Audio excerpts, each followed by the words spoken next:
Deputy Governor charges PDP stakeholders in Ikot-Ekpene Senatorial District to work hard to ensure that the party wins in next month's elections.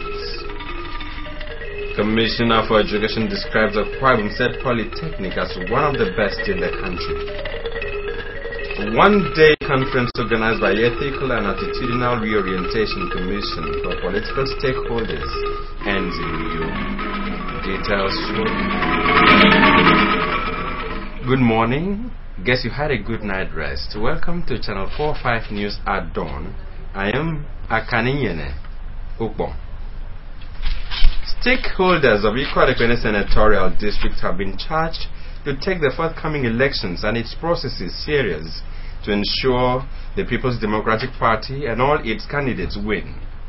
The Deputy Governor, Lady Valerie Ebe, gave the charge when she hosted the Forum of Stakeholders of Ikot-Ekpene Senatorial District at her lodge. Colonel Edemefreti reports that the elders commended Lady Ebe for making history as the first Deputy Governor to ever recognize, invite, and host senatorial district elders at the lodge. The report. Making the process serious would make them committed as well as direct their followers aright, thereby ensuring that supports are not misdirected and votes lost to undeserving candidates. She said voting for Dr. Jonathan as president, Mr. Udomi Manuel as governor, and Chief Gospel Akpabio as senator for the zone would mean appreciating the good works done by Chief Gospel Akpabio as governor of the state. Lady Ebe, who said she has high respect for the people of the area and their elders, commended them for accepting her and for the cooperation they have given the governor, saying such coming from his home serves as a boost for the governor to serve better. The deputy governor urged the elders not to relax their efforts in supporting Governor Akpabio, pleading that they should endeavor to win the support of those outside the fold too, to ensure undoubtable success for the party in the rescheduled elections. You cooperated with him, you went along with him, he made me a deputy governor, and you did not again.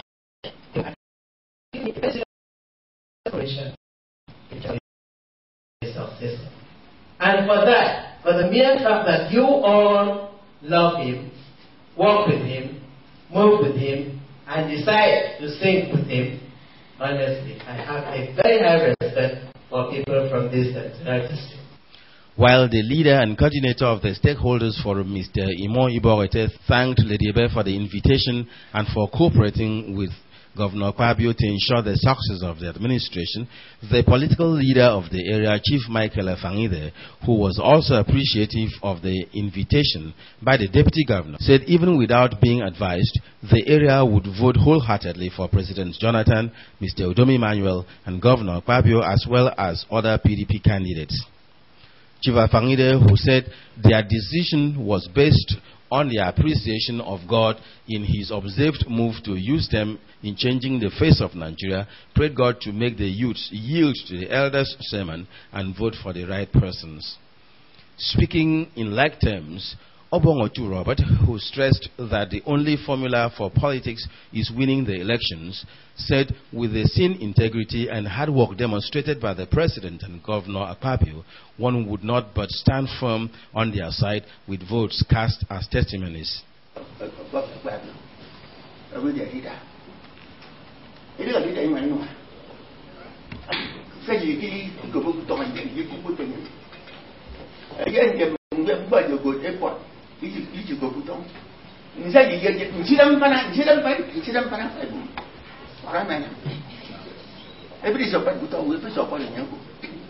Since His Excellency the Governor of this state has bequeathed a legacy of development, hard work, integrity to this state, we have to support it. The gubernatorial running mate to the PDP governorship candidate in the state, Mr. Moses Ekpo, expressed gratitude to Lady Ebe for creating the meeting point for harnessing of interest, which he noted were all directed toward the same goal, delivering Akpabio for Senate as well as all PDP candidates. Mr. Ekpo, who described Chief Akpabio as a messiah, pledged that the senatorial district will never disappoint him nor the president and the party. This man has raised this senatorial district, this state, from the floor to the pinnacle of whatever it might be. He doesn't say bad. The only thank you we can give him, and then to make sure that the structures he's put in place, the leadership he has developed for us, should be tenaciously watched, protected for the generations to come. Others who also spoke at the event included a state officer of the party, Mr. Sani Okoko, PDP woman leader for Ikorekwen Senatorial District Opongowan Regina Utoma, and our PDP youth leader, Mr. Inibele Uma. Colonel Edem Efreti reporting. A stakeholders forum has been convened by the Commissioner for Environment and Mineral Resources, Prince Enobonwa, to chart a way forward in Uyo. Addressing the meeting, which drew participants from the different strata in Uyo, Prince Uba announced the setting up of mobilization and enlightenment campaign committees in each of the 11 wards of the local government area. The story is here presented. Said the committee will be headed by coordinators who will spearhead the campaign to mobilize the people to support the election of Mr. Udo Emmanuel as the next governor of the state in April 11. Prince Uwa also canvassed support for all the PDP candidates in Uyo Senatorial District, including Obong Basi Albert Akpan for Senate, Mr. Mike Enyong for Uyo Front Constituency, and Mr. Monde Eyo for the State House of Assembly, as well as Dr. Goodluck Jonathan for President. The Commissioner appealed to the people of Uyo to join the winning team of PDP so as to extract tangible democratic dividend to Uyo, adding that Uyo will never play opposition in the next political dispensation. I have been at the vanguard of trying to make sure that my people come back to the mainstream of government. And that is through the ruling party, the People's Democratic Party, which I belong. And as you can see the crowd, the people have come to realize, they have come to terms with the fact that it is important to be in the mainstream of government. And that's what we are doing. We are doing mobilization, we are doing sensitization. In his speech, the political leader of Uyo, Saval Atta, described the gathering as the beginning of new things in Uyo, saying that he was happy that the election has been postponed and that the stakeholders can now sit down to re-strategize for the upcoming elections. He said that Uyo has every reason to support the present administration since, according to him, the people have benefited immensely from the Akpabio administration and urged them to cooperate with him and other stakeholders in Uyo to deliver Mr. Udom Emmanuel as the next governor of Akwa Ibom State.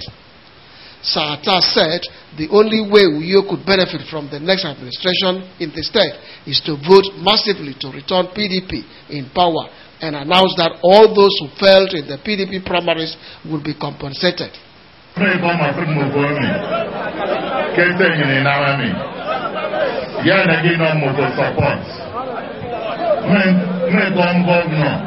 Speakers at the meeting suggested ways to integrate Uyo into the mainstream of the political arrangement in the state and pledged their solidarity with the PDP standard bearer and other PDP candidates. That include Obong Cyril Ekiko, Obong Augustine Ikpe, Obong Aniedi Ndem, and Dr. Chris Udofia. Others were Obong Regina Bruno, who spoke on behalf of the women. Ukai Udeme Emmanuel spoke for the youth, while Sonda Basi, who spoke the minds of the elders, commended the idea behind the meeting and advised that the people of Uyo should forge a common front to bring about the needed political development in Uyo. The Commissioner for Education, Professor Atamantai, has said that Akwa Ibom State Polytechnic Ikorosurwa is one of the most sought-after tertiary institutions in its category by the Joint Admissions and Matriculation Board, JAM. Speaking at the 20th matriculation of the institution, Professor Antai, who represented Governor Godswill Akpabio, said that at 20, the Akwa Ibom State Polytechnic has grown to an enviable height in teaching and learning. The story is here presented. The Commissioner for Education appreciated Governor Kwabi for the provision so far made to sustain the Polytechnic in the areas of infrastructure, personnel, and equipment, adding that these have greatly enhanced teaching and learning in the school. She congratulated the matriculating students and enjoined them to be worthy ambassadors of the institution by studying hard, urging the authorities of the school to strive at all times to realize the lofty goals and objectives for which the institution was established. I enjoin you to consider yourselves as worthy ambassadors of this great institution by studying hard to justify the opportunities now at your disposal to benefit from higher education in this Polytechnic. The rector of the Polytechnic, Dr. Israel Afia, on behalf of the management, staff, and students of the institution, congratulated the matriculating students on their admission. He said the matriculation ceremony was for both the regular and part-time students, noting that it was a proof that both programs are accorded the same level of importance as the curriculum and the lecturers are the same. The rector charged the matriculating students to shun cultism, examination malpractice, prostitution, and other social vices that could disrupt their academic pursuits. The rector announced that HND Architectural Technology, Building Technology, and HND Urban and Regional Planning would soon be presented to the National Board for Technical Education for accreditation, saying also that the process of self-study questionnaire for HND, Electrical Electronic Engineering Technology, Civil Engineering Technology, Estate Management, Surveying and Geoinformatics, Quantity Surveying, and Environmental Biology are ongoing. I implore you to shun other social vices like examination malpractice, drunkenness, prostitution, quarrels, fights, and such vices that can disrupt your lives and peaceful coexistence on campus. Over 5,000 matriculating students took the matriculation pledge as administered by the Polytechnic Deputy Registrar Academics, Mrs. Mary Nda, followed by the formal admission of the students into the Polytechnic by the rector. Earlier, the Commissioner for Education had inaugurated 2 projects, a modern laboratory renovated and equipped by the Polytechnic through internally generated revenue, as well as an architecture studio equipped for use by students of the Department of Architecture by the Deputy Rector of the Polytechnic, Architect Iniebong Okpong. Ethical and Attitudinal Reorientation Commission, EACOM, is seeking ways of ensuring violence-free election in the state. Details when we return. Stay with us.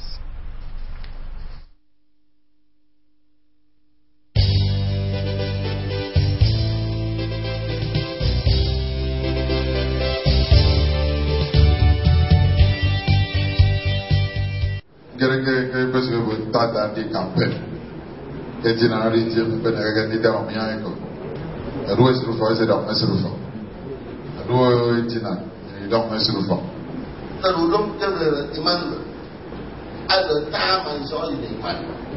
Therefore, it's a man military. When finally His Excellency Ajopo Minister Bendu, make up in Okata of the Moses. When you look about you get Joseph at the Panda, and I do for service. At the amount of home. Sitting on a quarter of the road, when they make a moon of it, all of us is a full of the somebody in a man. Is that exam?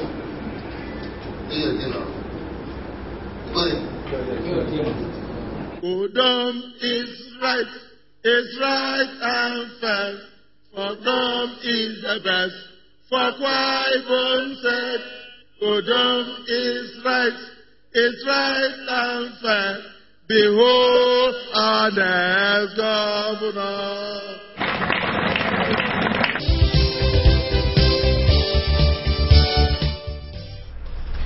So good to have you back.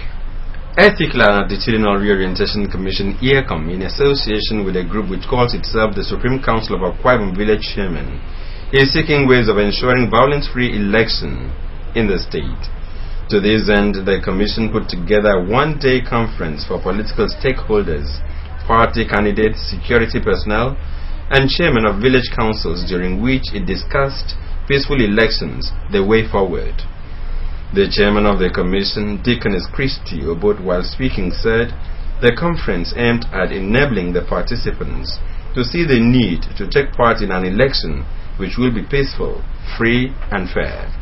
She urged politicians to advise their supporters to embrace peace and to shun thuggery and other forms of violence during the elections.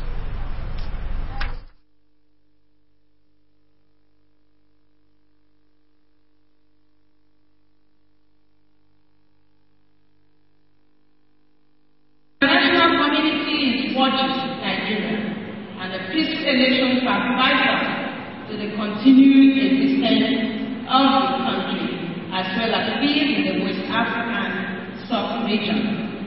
The spirit of sportsmanship should be back in every election carried out. The chairman on the occasion and Commissioner for Housing and Urban Renewal, Sir Dazi Obolom, commended EACOM for organizing the conference, saying that it would go a long way to ensuring free and fair elections in the state.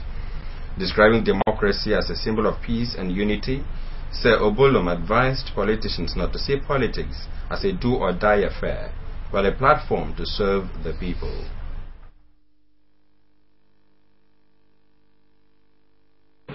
We must be humble enough to know that we cannot impose ourselves on the people.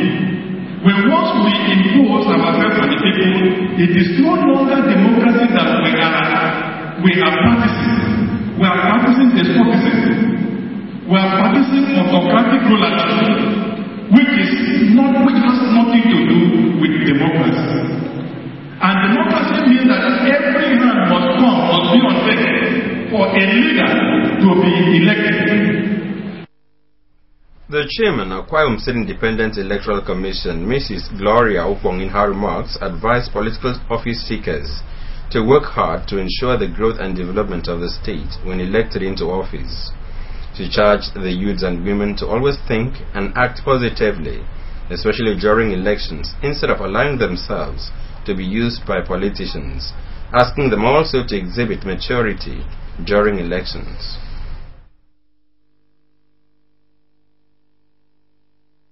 Only one person can win an election.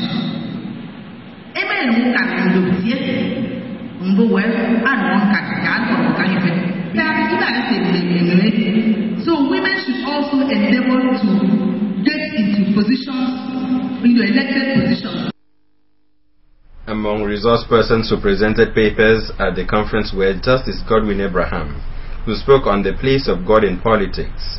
The civil rights activist and executive director Liberty Now, Barrister Inni, spoke on politics of development, while Barrister Mary Ewa spoke on the role of women in today's politics.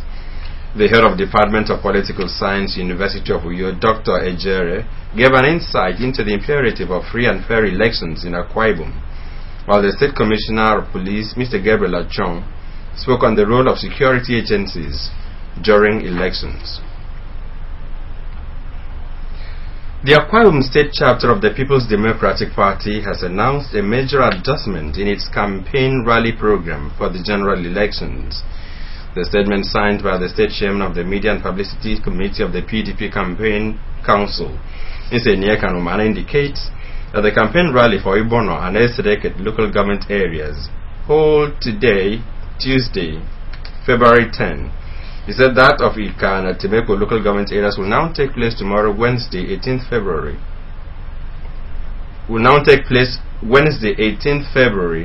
While Mkpaini and Ona will hold on Friday, 20th February 2015. Ms. Umana explained that the change in the dates of the campaign rallies is made in view of other engagements at the national level. Parents, teachers, and invited guests, sports enthusiasts last Saturday converged on Federal Government Girls College, Ikora Bitong, in Bayani local government area for the 22nd annual Inter-House Sports of the institution. The events featured march past, choreography, and jogging. AKBC interns MMSC and Ogechi Obiomologo filed the following report as presented in our studios. By the sports prefects, the events kick-started properly. The participating houses adorned in blue, red, purple, green, pink, and yellow marched past the arena. The houses which participated in this year's competition included Democracy, Federation, Independence, National, Republic, and Unity houses. In her address, the principal of the college, Mrs. Emma Abud, stressed the need for students to unlock their talents through sports. According to her, educational enterprise recognizes cognitive, affective, and psychomotor domains which function to bring about an integrated individual who is capable of dealing with life as a whole. She commended the federal government and other agencies for intervening in the school's development. You will agree with me that the federal government of Nigeria sets up federal unity colleges as tools for fostering unity, development, and total education, which includes sports. This occasion is a fatal venue for children to come together and evaluate their hidden talents, because of a school is filled with good sporting activities besides teaching and learning. The Minister of Education, Malam Ibrahim Shekarau, represented by the Deputy Director, Unity Schools Desk Officer, Northeast Zone, Mr. Frank Omale, commended FGGC Ikorobi Itong for putting up an excellent arrangement of events to entertain both parents and guests. The minister encouraged the college to put more emphasis on sports development, since it has been given a global recognition as an integral part of formal education. When these faculties are sharpened through sports, application to studies become relatively easy, and when they are not, academic work becomes difficult. This explains why the National Policy on Education, physical and health education in the curriculum at the basic and secondary levels. Invitational relay race featured Federal Government Girls College Calabar, Federal Government College Ikom, and Federal Government Girls College Iniringi, Sokoto State for girls, where FGGC Calabar emerged first, followed by FGC Ikom, while the third position went to FGGC Iniringi. For the boys relay race, Federal Government College Ikorekpene came first, seconded by Federal Government College Ikom, while Federal Government College Wari was placed third. At the end of proceedings, the Republic House came first, National House took the second position, while Federation House grabbed the third position. The fourth position went to Unity House, Independence House managed the fifth position, while the Democracy House came last. Republic House jubilated and ran round the school with that trophy.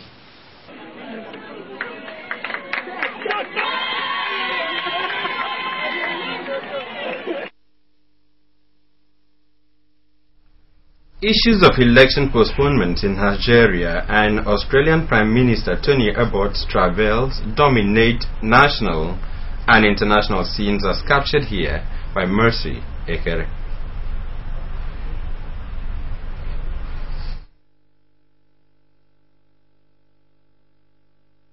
President Goodluck Jonathan has appealed to all stakeholders to accept the adjustment of election dates by INEC and that the decision should not generate acrimony. He has also called on the international communities and civil societies to continue to lend support to the nation's electorate. The president has also reaffirmed that May 29 is sacrosanct. Meanwhile, the Nigerian Election Debate Group, NEDG, has postponed the presidential elections debates. The Nigerian Elections Debate Group has postponed the presidential debates. This is as a mark of respect for Nigeria, and the dates will be determined very soon. And on the foreign scene, Australian Prime Minister Tony Abbott has survived a vote of confidence on his leadership in a secret party room ballot, winning with the support of 61 to 39 Liberty Party members of Parliament. The leadership test initiated by a backbencher in the parliament came after a series of policy missteps by Mr. Abbott saw his popularity tumble. The Prime Minister says the issue has been settled. We are absolutely determined to work for you, the people who elected us. We want to end the disunity and the uncertainty which destroyed 2 Labor governments and give you the good government that you deserve. Mr. Abbott promised to hold regular meetings with the chairs of backbench committees and added that no new proposal on public health system lacked broad backing of medical profession. Egyptian authorities have suspended the local football league matches indefinitely after clashes at the stadium in Cairo left 22 people dead and several others injured.